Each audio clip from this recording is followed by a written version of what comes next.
నమస్తే అందరికీ. ప్రతి సంవత్సరం నవరాత్రుల సమయంలో 9 రోజుల పాటు అమ్మను వివిధ రూపాల్లో అలంకరించి పూజిస్తాం.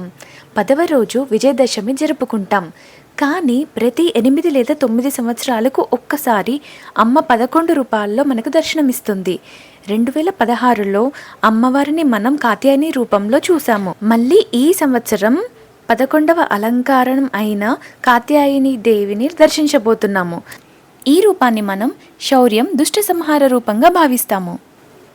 కుతుడు అనే మహర్షి కడుపున పుట్టిన ఆమె కాత్యాయని అని, ఆమె పరమేశ్వరుడి అర్ధాంగిగా ప్రత్యేకత అందుకుందని పురాణాలు చెప్తాయి.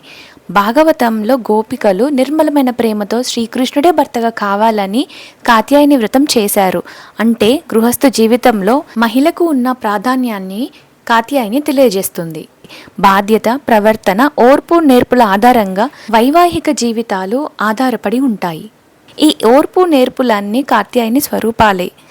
ఈరోజు అమ్మకి క్షీరాన్న నైవేద్యంగా పెట్టాలి.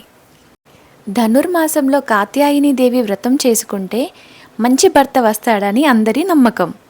బ్రహ్మ, విష్ణు, మహేశ్వరుల యొక్క ఆయుధాల నుండి ఒక గొప్ప వెలుగు వస్తుంది. ఆ వెలుగులో నుండి ఆవిర్భవించిన తల్లియే కాత్యాయని.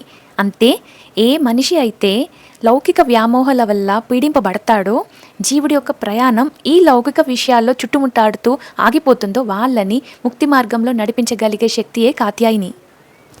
చూశారు కదా, మా ఇంట్లో అమ్మవారిని ఇలా సింపుల్గా ఒక బ్లౌజ్ పీస్తో డెకరేట్ చేసుకున్నాను.